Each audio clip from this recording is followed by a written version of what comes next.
지금부터 제176차 원내대책회의를 시작하겠습니다. 먼저 이민영 원내대표의 모두 바랍니다. 한 해를 마무리하는 날입니다. 국민 여러분께 올 한 해 정말 수고 많으셨다는 말씀부터 올립니다. 지난 한 해 우리 경제가 많이 어려웠습니다. 국민 여러분의 삶도 적잖이 답답하셨으리라고 생각됩니다. 정치가 국민 여러분께 또 국민 여러분의 어려운 삶에 큰 힘이 되어드리지 못해서 정말 죄송합니다. 다행히 새해에는 우리 경제가 마침내 긴 잠에서 깨어나 기지개를 펼 것이라고 예상합니다. 세계 경제 전문가 대부분이 내년에는 경기가 바닥을 치고 상승 국면에 진입할 것으로 전망하고 있습니다.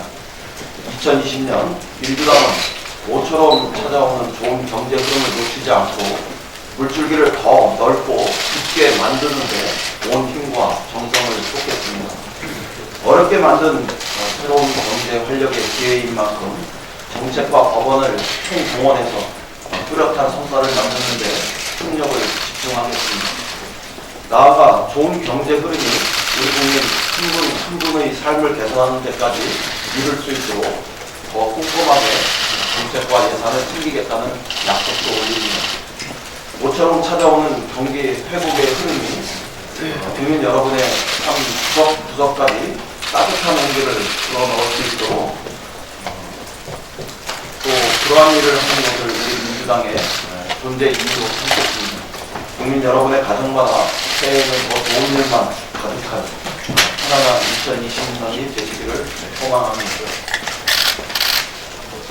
어제 해를 넘기지 않고 고위공직자 범죄 수사처의 설치를 매듭 지을 수 있어서 정말 다행입니다. 아직 검찰개혁의 성공이나 더 남아있긴 하지만 일단 큰 고개를 무사히 넘어설 수 있었습니다. 국민 여러분께 그 성원과 응원에 감사드립니다.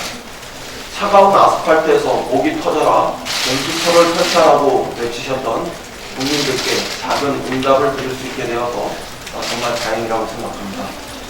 국민 여러분의 덕분에 무사히 한 고개를 넘을 수 있었음에 대해서 거듭 감사의 말씀 올립니다. 무엇보다 어제는 큰 충돌 없이 법안을 처리할 수 있었던 점도 매우 다행스럽게 생각합니다. 연말 연시에 분주한 우리 국민의 마음을 헤아려서 극단적인 충돌을 자제했던 자유한국당의 지도부에 또 그 성숙한 결단에도 큰 박수를 보냅니다. 공수처 설치는 대한민국 민주주의의 일보 전진입니다. 반칙과 특권 없는 세상을 만드는 것은 민주주의의 오랜 특권이었습니다.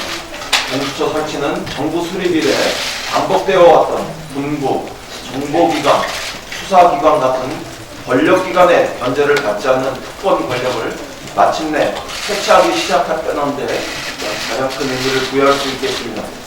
이제 우리의 민주주의는 독단과 특권에 의존하는 권력 정치에 낡은 굴레를 벗어던지고 투명하고 공정한 민주 권력기관의 시스템을 구축하는 민주주의의 새로운 시대로 진입했습니다. 아직은 가야 할 길이 멉니다. 무엇보다 중요한 것은 검찰 내부의 통렬한 자기 반성과 새로운 출발이라고 생각합니다. 이제 검찰은 무소불위의 권력을 휘두르던 권력기관의 낡은 외투를 벗고 투명하고 친근하며 민주적으로 운영되는 따뜻한 국민의 검찰로 거듭 태어나시기를 바랍니다. 국민의 검찰을 만드는 길은 이제 시작입니다. 검찰과 국민 또 정치권이 혼연일체가 되어서 국민의 검찰을 다시 만드는 새로운 시대를 만들어 나갑시다. 추미애 법무장관 후보자의 인사청문회가 마무리되었습니다. 사법정의에 대한 확고한 소신과 철학, 또 사법개혁에 대한 굳건한 의지를 확인하는 시간이었습니다. 검찰개혁을 완수해야 할 중요한 시기에 법무수장으로 사법개혁을 이끌 적임자임을 우리 국민들께 확신시켜드렸다고 평가합니다. 이제 남은 것은 하루빨리 청문 보고서를 채택하는 절차를 잡는 일이라고 생각합니다. 어제로 인사청문회법이 정한 20일에 인사청문 시한도 끝났습니다. 오늘로 법무장관의 공백도 78일째가 됩니다. 국회가 법무행정의 공백을 야기한다는 비판을 받지 않으려면 조속히 인사청문회 보고서 채택을 해야 합니다. 하루빨리 청문 보고서를 채택해서 시급한 검찰개혁과 법무혁신의 과제를 해결할 수 있도록 야당의 적극적인 협조를 부탁드립니다. 이상입니다. 네, 윤영식 정치위원장의 모두 발언하겠습니다. 다사다난했던 2019년 기해년이 저물어가고 있습니다. 올해는 어느 해보다 복잡하고 어려운 한 해였습니다. 미중 무역 갈등의 격화, 일본의 수출 규제 등 대외 경제 여건이 악화된 상태에서 국회는 1년 내내 이어진 자유한국당의 장외투쟁과 국정 발목 잡기로 역대 최악의 국회로 치달았습니다. 검찰의 정치계에 논란된 사회적 갈등도 노정되었습니다. 정치가 국민 여러분께 심려를 되찾으려 송구한 마음입니다. 그러나 우리 국민의 위대한 저력을 다시 한번 확인한 한 해이기도 했습니다. 국민의 일치된 힘으로 일본의 부당한 수출 규제에 당당하게 맞섰고 다시 한번 타오른 촛불의 힘으로 공수처법이 처리되는 등 검찰개혁의 제도적 완수를 눈앞에 두게 되었습니다. 고용 동향의 완연한 개선 흐름 등 일부 경제 지표도 회복을 보이고 있습니다. 국민 여러분께서 문재인 정부와 더불어민주당의 한결같은 지지와 승원을 보내주신 덕분입니다. 국민 여러분께 다시 한번 고개 숙여 감사의 말씀을 드립니다. 2020년 경제는 새해 올 한 해를 겸허하게 되돌아보고 신발끈을 더욱 바짝 조이겠습니다. 민생 경제에 새로운 활력을 불어넣고 포용적 안전망을 보다 촘촘하게 구축해 나가겠습니다. 정의와 공정을 다시 세우고 잠시 멈춰있는 한반도 평화의 열차가 다시 힘차게 달릴 수 있는 토대도 마련하겠습니다. 새해는 국민 여러분 모두에게 반갑고 좋은 소식만 가득하길 기원합니다. 언론인 여러분께서도 올 한 해 수고 많으셨고 새해 복 많이 받으시길 바랍니다. 올해 마지막 본회의가 열렸던 어제 국민의 명령인 공수처법이 마침내 처리되었습니다. 이로써 1954년 형사소송법 제정 이후 65년 만에 검찰의 부속불이 성역이 무너졌고 공수처 도입론이 20여 년 만에 끝내 결실을 맺었습니다. 참으로 역사적인 일입니다. 공수처는 고위공직자의 범죄를 전담하는 별도의 수사기관으로서 부속의 검찰 권력을 견제하고 법 앞에 평등과 정의를 실현할 것입니다. 검사도 죄를 지으면 그에 따른 처벌을 받고 검찰의 제19 감사기도 불가능해질 것입니다. 이번 공수처법 처리로 인해 대한민국은 검찰공화국의 모병에서 벗어나 법치주의와 사법질서를 바로 세우는 획기적인 이정표가 세워졌습니다. 검찰 역시 견제와 균형의 민주적 원칙에 따라 국민의 감시와 통제를 받는 민주적 기관으로 재탄생할 수 있는 기반이 마련된 것입니다. 오로지 조직에만 충성했던 검찰에서 국민을 위한 검찰로 거듭나는 중대한 정의가 있습니다. 더불어민주당은 공수처에 이어 검경 수사권 조정의 처리를 통해 국민이 명령하는 검찰개혁을 반드시 완수할 수 있도록 하겠습니다. 자유한국당에게도 당부드립니다. 선거법 개정과 공수처법 등 개혁 입법이 물꼬를 튼 상황에서 저는 이들 법안 저지를 의미로 민생 법안 발목 잡기를 중단해 주시기 바랍니다.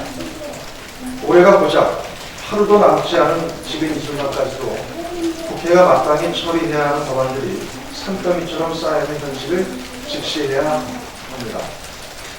특히 헌법 불합치에 따라 당장 내년부터 효력이 상실되는 개인행위법, 집시법, 세무사법 등 6개 법안과 주택법, 지방세 특례 제한법 등 핵심 민생 법안의 경우 하루속히 처리해야만 합니다. 이 가운데 기초연금 월 30만원 지급 대상 확대나 기초급여의 지급 대상 확대, 농어업인 연금보험료 지원 연장의 경우 조속히 관련법이 처리되지 않으면 당장 새해 1월부터 국민들께서 연금 지원을 받지 못하게 됩니다. 연금 지원이 없게 되면 도대체 어떻게 이 추운 겨울을 버틸 수 있겠습니까? 또한 자칫 잘못하면 이미 배정된 770억 원의 혈세를 허공에 날릴 수도 있습니다. 올해 마지막 남은 하루라도 국회가 민생에 전력할 것을 자유한국당에게 촉구합니다. 자유한국당이 할 일은 의원직 사퇴 격이가 아니라 조속히 민생법안 처리에 나서는 일입니다. 당장 법사위등 관련 상임위를 열어 법안 처리에 최대한 속도를 내야 합니다. 특히 법안 처리 이후 실제 소요되는 행정 절차까지 감안해 새해가 시작되는 즉시 본회의를 열고 해당 법안들을 처리해야 할 것입니다. 자유한국당의 대중적인 협조를 요구합니다. 이상입니다. 네, 지금부터 현황가라 듣겠습니다. 윤만석 정책수석 부의장입니다. 네, 한 해 동안 수고 많으셨습니다. 먼저 만 18세 선거 연령 하향과 관련해서 말씀드리겠습니다. 이번 공직선거법 개정으로 내년 21대 총선부터 선거 연령이 만 19세에서 만 18세로 낮아졌습니다. 연동형 비례 등 선거제도에 가렸지만 이 또한 매우 획기적이고 소중한 변화입니다. 1997년 김대중 전 대통령께서 대선 공약으로 처음 내건 지 20년이 넘어 실현된 것으로 세계적인 추세와 우리 사회의 현실을 두루 고려할 때 오히려 늦은 감이 있습니다. 실제 OECD 36개국 회원국 가운데 우리나라만이 만 19세가 되어야 선거권을 얻을 수 있었습니다. 국내적으로도 병역의 의무화, 결혼, 운전면허 취득 등이 잘 알려진 대로 만 18세부터입니다. 그러나 그동안 자유한국당은 만 18세의 미숙화, 교실의 정치화 등을 내세워 지속적으로 또한 아직도 반대하는 주장을 펼치고 있습니다. 이러한 자유한국당의 주장은 기우이며 우리 청소년들의 인격과 권리를 무시하는 행태입니다. 이러한 주장이 현실과 맞지 않음을 우리는 역사적으로 4.19 혁명에서부터 지난 촛불혁명까지의 역사적인 증명을 갖고 있습니다. 또한 해외에서도 기후변화 대응에 앞장선 공로로 미국 타임즈 올해의 인물로 뽑힌 스웨덴의 16살 소녀 그레타 툰베르가 상징적으로 보여주고 있습니다. 요즘 한간에는 어린 유권자가 아니라 나이만큼 성숙하지 못한 어른들이 걱정거리라는 말이 돌고 있습니다. 우리 더불어민주당은 이러한 비판에 부족한 점은 겸허한 자세로 임하겠습니다. 또한 앞으로도 청년과 소통하며 청년의 정치 참여를 확대하고 청년을 위한 공약 개발, 필요하다면 선거교육의 제도적 보장을 하실 수 있는 법 제정이라든지 교육과정 개편도 검토하고 준비하고 실현하도록 하겠습니다. 바로 우리 당은 최근 인재영입에서 보여주듯이 청년 정책들을 주요한 공약을 내세우면서 앞으로 2010년 경자년이 청년 정치의 원년이 될 수 있도록 최선을 다하겠습니다. 이상입니다. 네, 다음 현황 발언은 최은열 정책조정위원장입니다. 오늘 아침 하늘을 보니 미세먼지가 완전히 걷히고 속이 시원할 정도로 맑고 깨끗한 공기가 우리를 경계해 주었습니다.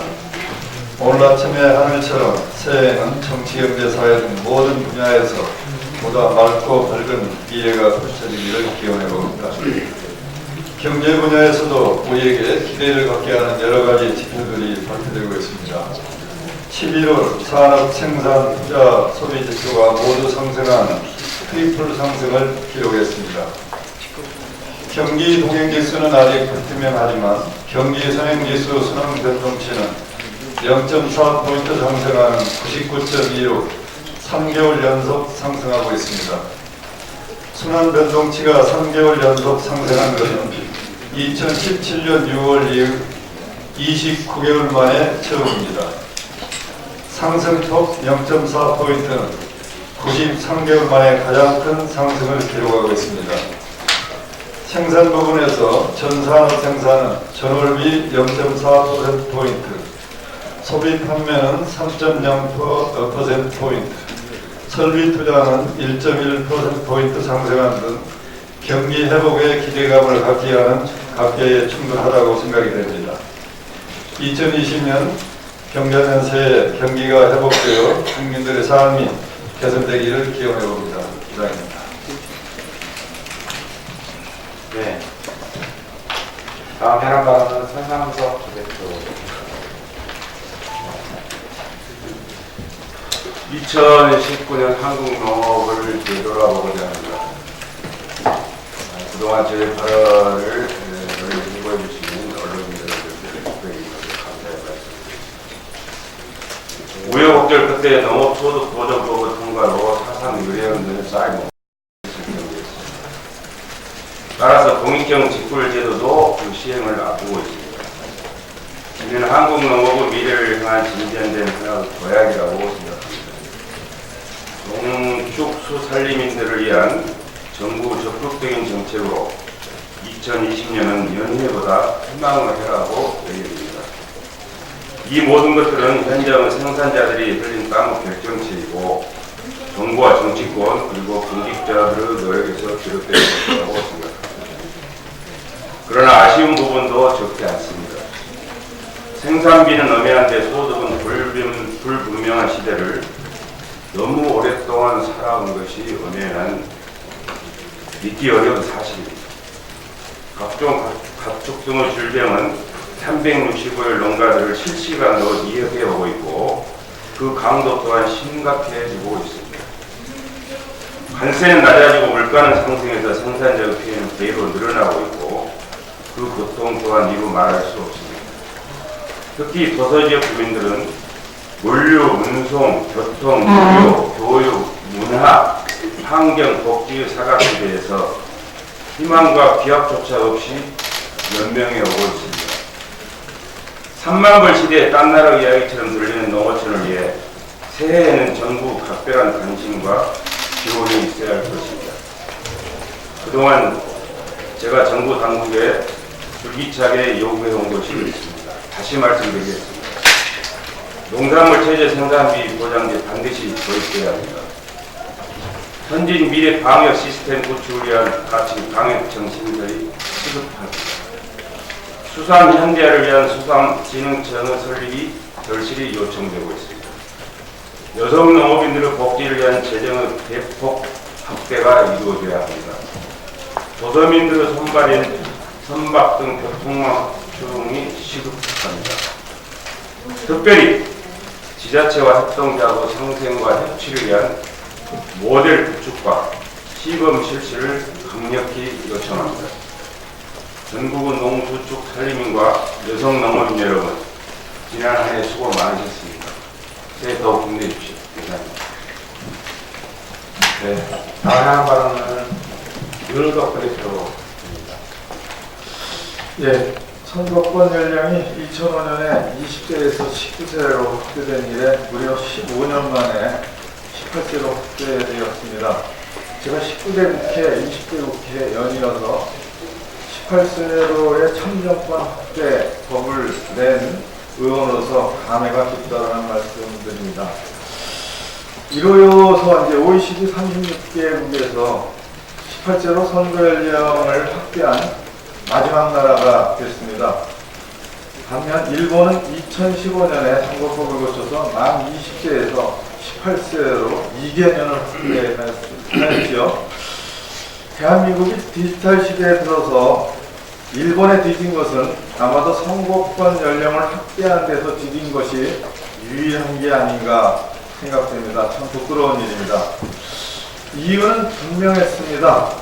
18세로의 투표권 확대가 보수 정당이 젊은 세대의 투표권 확대가 자당에 불리하다는 선입견을 지우지 못해서 이렇게 늦어진 것입니다. 민주주의 신장의 지표인 투표권의 확대에 그동안 보수 정당이 저항을 해왔던 것이죠. 반성하시길 바랍니다.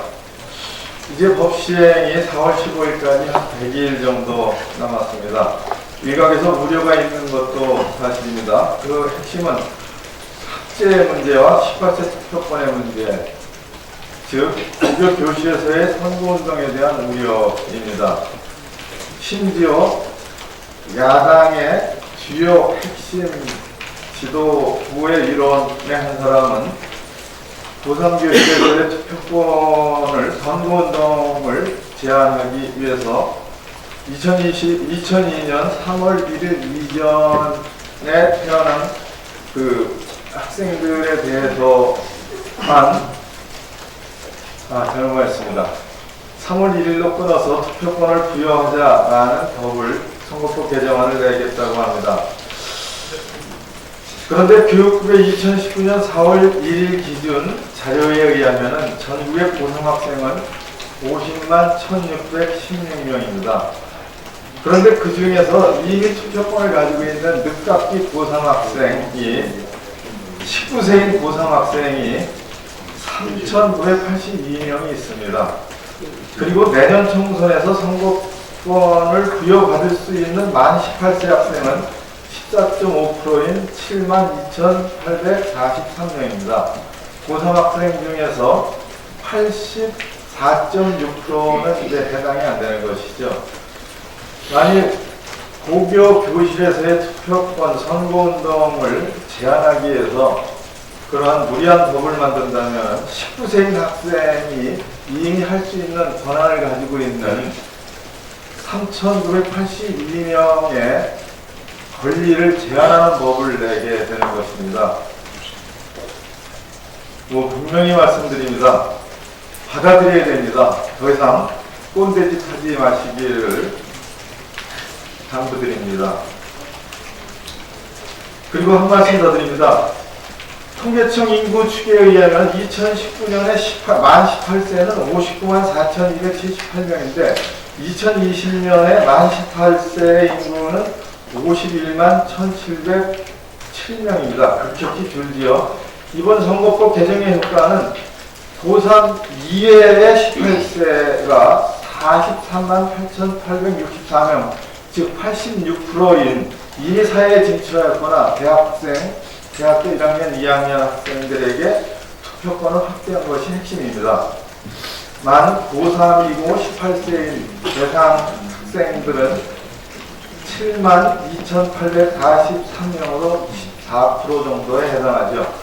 그래서 이번 선거 투표권 연령 확대의 논쟁을 고3 교실로만 한정해서 흠집 내는 것은 과도한 주장이라는 말씀을 드리고, 오히려 청년권이 확대된 이미 사회에 진출한 청년 그리고 대학교 1, 2학년 청년들의 관심을 더 기울여주기를 바란다는 말씀을 드립니다. 이상입니다. 네, 마침에 한 말씀 드리겠습니다. 어제 지난 선거법에 이어서 공수처법이 국회가 통과되는데요. 아마도 이것을 추진했던 정당과 그 지지자들 입장에서는 굉장히 환호와 환영 일이었을 것이고, 반대했던 정당과 그 지지자 입장에서는 통탄하지 않는다 생각합니다. 그런데 이제 정도는 오늘 내년부터 하루 남았는데요. 내년부터는 좀 진영 논리를 멈추고 통합과 화합의 정치를 다시 모색해야 되지 않겠나라고 하는 생각을 해봅니다. 광화문에 계신 국민, 서초동에 계신 국민들도 이제 거리를 좀 멈추시고 거리에 나가는 걸 멈추시고 일상으로 돌아와 주실 것도 부탁드리겠습니다. 국회도 이제 더 이상의 싸움만 하는 정치를 좀 지향하고 국민이 걱정하는 그런 국회가 아니고 국민을 걱정하는 국회가 되도록 노력해야 될 거라고 생각합니다. 민생을 챙기고 민생 것도 처리하고 새로운 대한민국 공정한 나라를 만들기 위해서 여야가 함께 힘을 모으고 노력해 주는 것을 부탁드리겠습니다. 아울러서 언론인께도 부탁을 좀 드리겠습니다. 어제 통과된 공수처법에 대해서 공룡수사처라고 하는 이런 워딩을 뽑은 괜찮은 분이 있는데요. 실제로 공룡 그러면 굉장히 큰 동물, 상상할 수 어려운 동물, 이런 것들이 생각이 나서 이 공수처가 굉장히 큰 분위기가 하는 그런 인상을 주기에 충분한 단어라고 생각이 되는데요. 공수처는 검사 25명 그리고 수사관 40명이 되는 그런 아주 조촐한 조직입니다. 최순실 국정농단 사건 때 동원진 검사가 20명이라고 하고 정확하지는 않겠습니다만 한간에 조국 전 장관에 대한 수사에 동원된 검사와 수사관 200여 명이 넘는다라고 하는 보도들이 있었죠. 그런 거 생각하면 실제 공수처가 아무리 수사를 많이 해도 1년에 3건 이상 수사하기가 어려울 것이라고 하는 일선 검사들의 그런 얘기들이 있습니다. 너무 편향된 단어를 승부해가지고 국민을 갈라놓는 그런 일들을 좀 여러분께서도 좀 지양해 주시면 부탁드리겠습니다. 이제 남은 하늘 남았는데요. 마무리 잘하시고 새해 복 많이 받으십시오. 이상으로